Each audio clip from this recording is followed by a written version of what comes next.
Ya, hari ini tanggal 13 ya. Masih di emiten tukar pikiran. Oh ya, teman-teman, bagi yang belum dibahas ya. Untuk GRPH, terus BABP ya. Mungkin nanti setelah ini ya. Terus ada yang nanya juga soal BEBS sama Teguk ya. Bagaimana katanya potensinya. Mungkin nanti sehabis ini ya, habis video ini diupload baru kita lihat dulu perkembangan untuk emiten ya. Baik, untuk tukar pikiran hari ini adalah BEL ya, BEL. Trisula Tekstil Industri ya. Nah, syariah ya, pasti syariah ya. Terus ini bergerak dalam bidang perdagangan pakaian jadi. Oh, garmen ya, industri tekstil atau tekstilan. Ya, untuk sekedar informasi ya teman-teman bahwa industri pertekstilan sekarang lagi kurang baik ya. Tapi tidak lepas dari itu mungkin ada faktor-faktor lain yang membuat industri tekstil mungkin nanti ke depannya lebih baik lagi ya.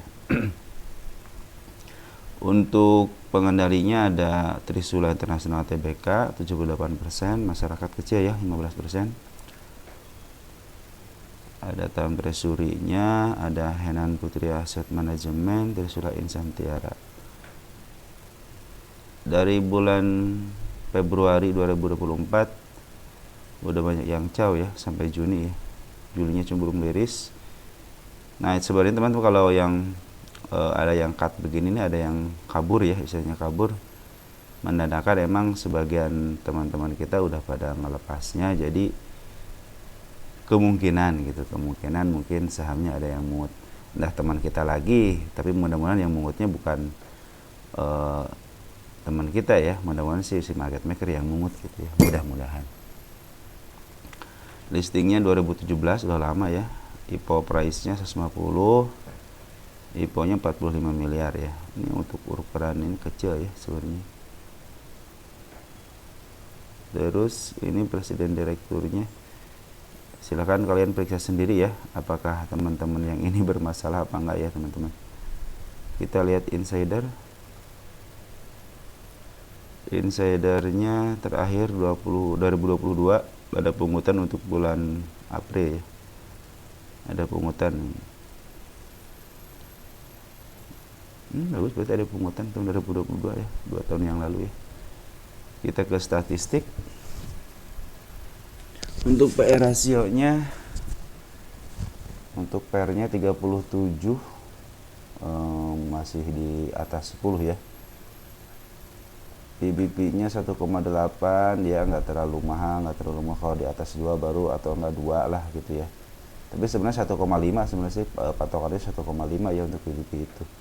Jadi kalau 1 emang standar sih itu 1, kalau di bawah 1 berarti under value. Kalau di atas 1,5 agak lumayan agak mahal. Tapi kalau udah 2 untuk ukuran perusahaan sebesar ini mungkin agak mahal. Cuman tergantung dari siapa istilah pengendalinya sebenarnya ya, untuk BBP juga ya. Kita lihat EPS-nya ada, DER-nya 0,6 ya. Ini DER ya, ini 0,63. ROE-nya ada ya 4,9. Yang penting ada ROE-nya adalah, walaupun ya ini kurang besar, harusnya di atas 10 ya. Terus untuk net income-nya bagus ya, dari 2023 ke 2024. Di kuartal 1-nya ada peningkatan ya. Kita lihat revenue, ada peningkatan juga ya untuk revenue-nya. Cuman bulan Desembernya dia tahun 2023-nya negatif ya. Ini sebenarnya keuntungan terbesar nih untuk tahun yang lalu ya, 6 miliar ya. Bagus berarti nih, dia mampu untuk memberikan penjualan yang lebih baik ya. Dia pernah bagiin dividen. Oh, bulan Mei bagiin dividen nih, bagus juga dia nih perusahaan. Bagiin dividen walaupun kecil, cuman dia berani bagiin dividen ya. Cashnya 15 miliar. Utang jangka panjangnya,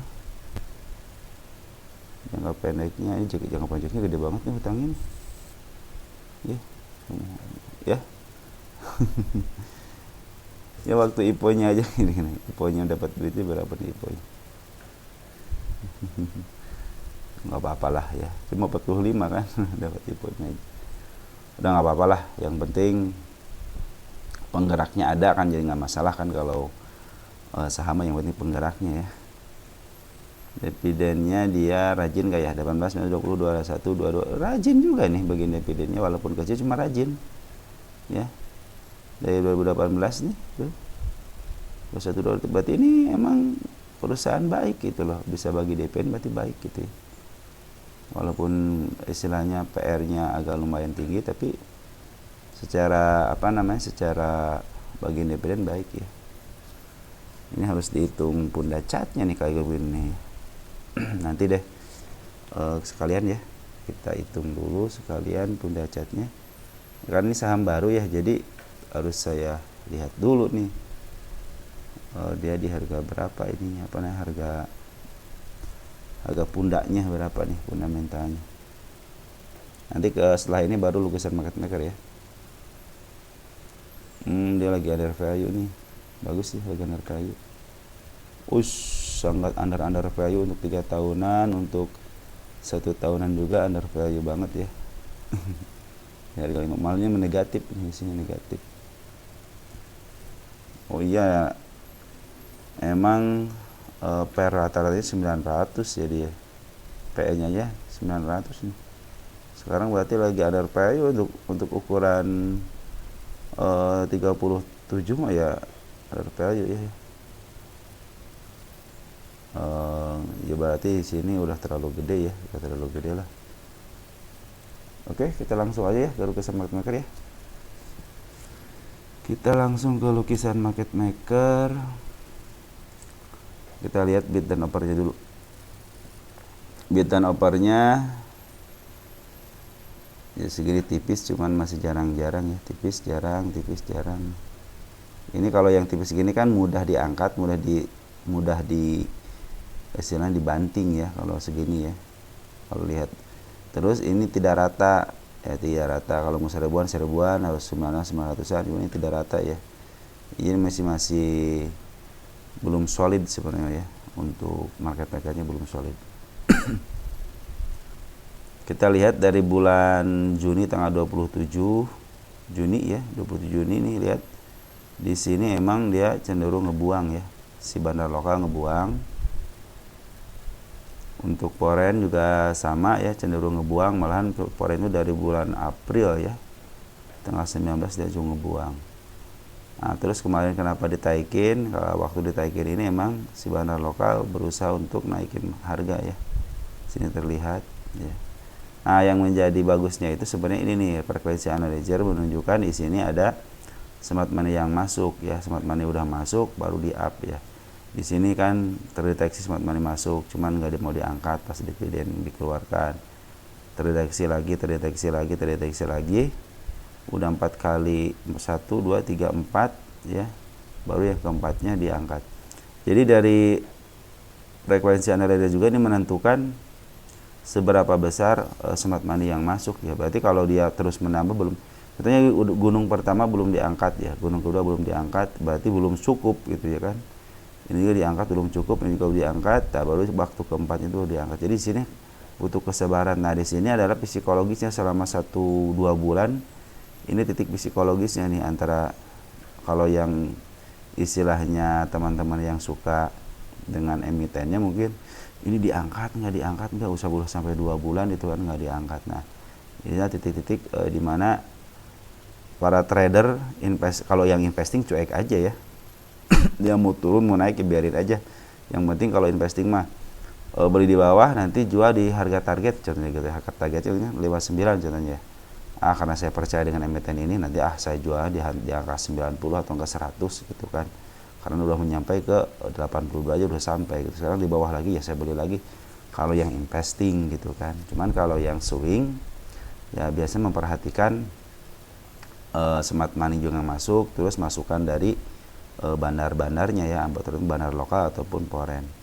Nah di sini terlihat jelas ya bahwa si foreign keluar ya, dia pungutannya sedikit, kebanyakan keluar. Terus dari bandar lokal juga sama, Waktu sideway-nya dia cenderung ngangkat, waktu di sini doang ngangkat bersama dengan bersamaan dengan Smart Money. Nah ini masuk nih, Smart Money bukan masuk, ini keluar di sini ya, area sini keluar.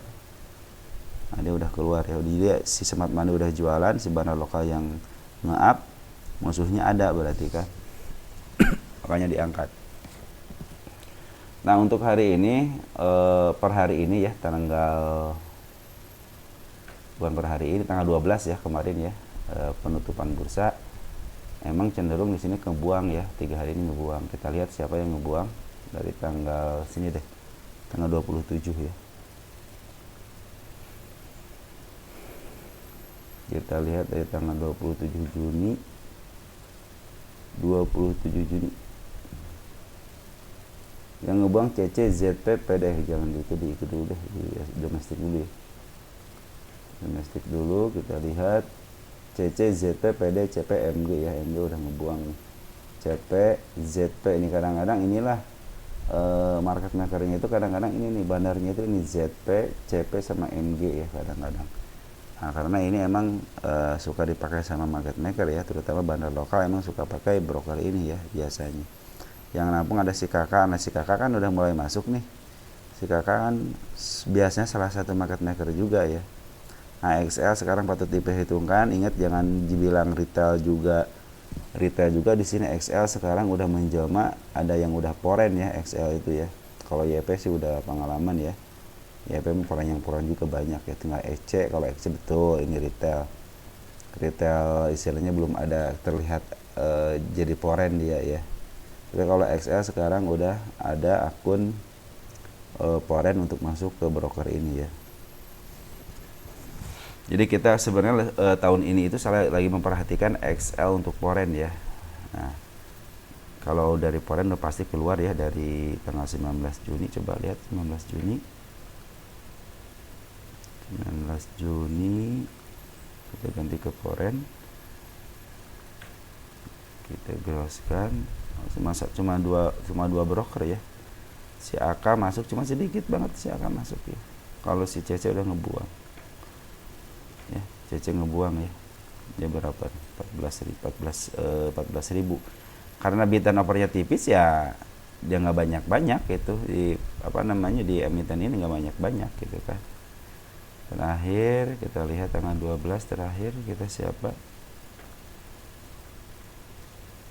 Kita net kan. Kakak udah masuk 4.000 kalau di di bid dan as untuk site ini gede, kayaknya tahanan aja cuman 1.000 ya tadi ya. Nih tahanan aja kan cuma 1.000 nih. Tuh lihat. Ya. Tahanan aja cuma 1.000 nih yang kecil, 1.000 ya 1.000. Jadi 4.000 itu cukup besar juga gitu kan. Makanya di emiten itu paling di emiten bel ini ya mungkin ngambil 4.000 itu udah ngisi sekitar 4 tik gitu kalau emang tahanannya cuman 1.000-an gitu kan. Jadi ini karena bid dan offernya tipis, wajar kalau ngambilnya emang cuma 5.000. Makanya kalau tadi ngambil CC sampai 14.000 besar itu pengambilannya gitu, untuk menjual 14.000 itu besar untuk emiten ini gitu kan, karena kan bid dan asnya itu tipis. Kita lihat di sini siapa yang ngambil ya, siapa yang ngambil untuk pas pembuangannya, siapa yang ngambil.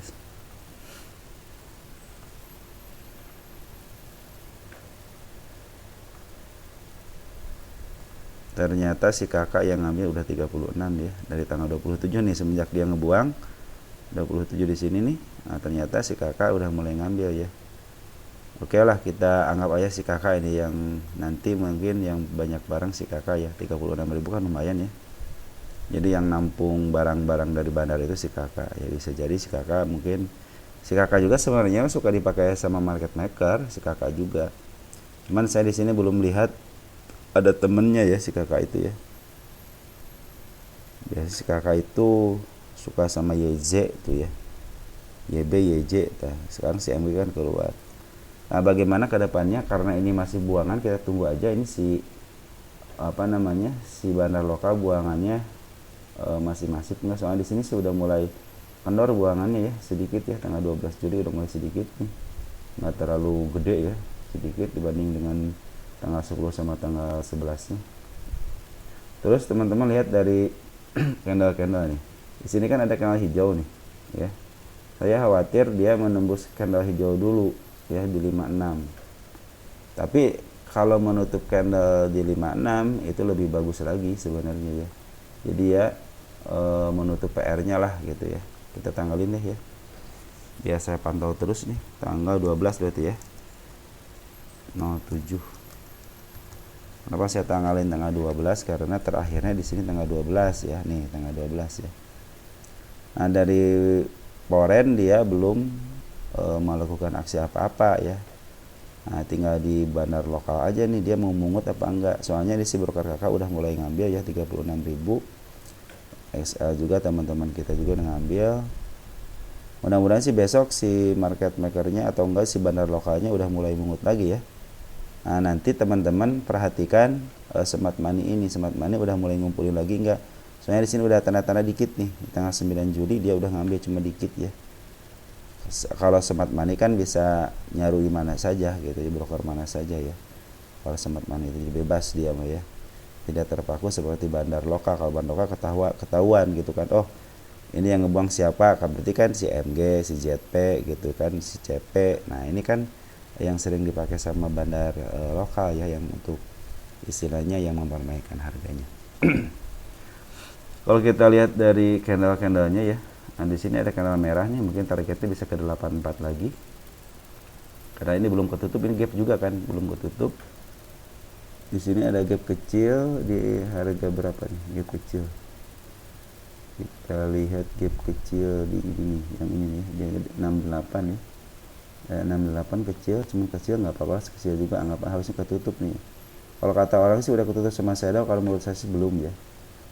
Nah, jadi teman-teman kalau naiknya itu ya mungkin ke targetnya di 68 ya. Kalau dia si bandar, dengan catatan si bandar lokal ngambil lagi ya, mungkin saya duai dulu, cuman targetnya bisa ke 68 untuk menutup gap ini. Yang paling tingginya ya nanti di 84, soalnya dia meninggalkan jejak ini ya. Jejak apa namanya, jejak candle merah seperti ini. Yang mudah-mudahan bisa ke arah sini ya.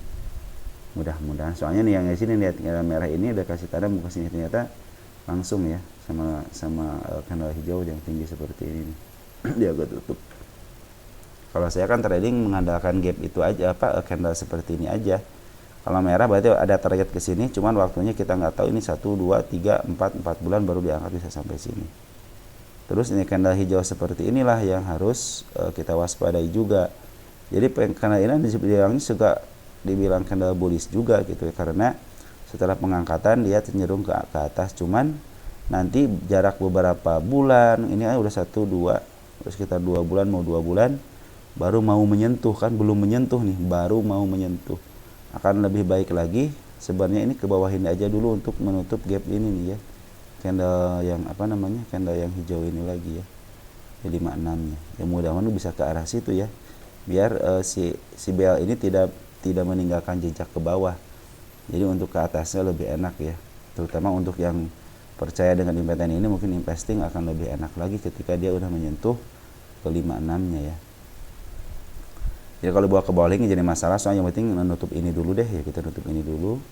Nanti lihat ada pungutan nggak dari bandar lokal, soalnya ini yang up bandar lokal ya, bukan foreign ya. Foreign cenderung ya tidak melakukan apa-apa, dia juga sembari ngebuang dikit-dikit. Sekarang kayaknya udah habis barang foreign, tinggal si AK doang yang ngambil ya. Si AK juga ngambilnya kecil ya.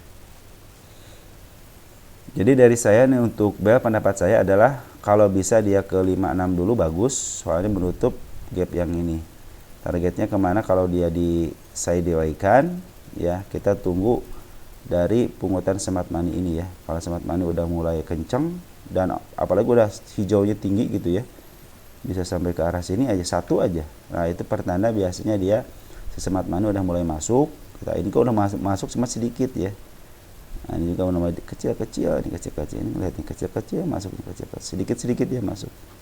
Nanti kalau udah ada candle yang tinggi seperti ini, nah bisa diperhatikan aja biasanya suka di up, tapi dia ngambilnya suka lagi sideways. Biasanya smart money itu ngambilnya udah lagi sideways. Ini aja butuh 2,5 bulan untuk mengangkat. Jadi di sini kalau dia turun ke bawah dan sideways, harap bersabar aja ya. Nah, kecuali kalau emang punya rencana lain nih si si market makernya atau si bandar lokalnya punya rencana lain. Makanya lihatin aja ini, nanti saya terus pantau untuk di BL ini ya, apakah dia ada pungutan atau enggak. Untuk saat ini dia masih ngebuang ya. Jadi si bandar lokal masih ngebuang nih ya teman-teman ya, masih ngebuang. Jadi saya belum bisa menentukan ini kapan bisa di up-nya.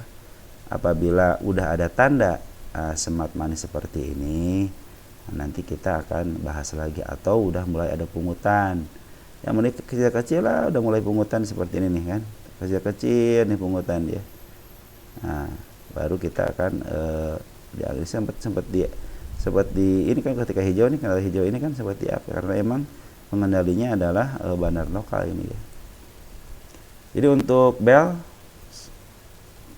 pendapat saya harus nunggu dulu pungutan dari bandar, terus ada sinyal pengangkatannya, harus ada smart money yang masuk. Sekarang udah ada sedikit ya, kita tunggu smart money yang masuk yang bagus. Nah, bisa jadi itu ada sebagai lawan dari market maker untuk bandar lokalnya.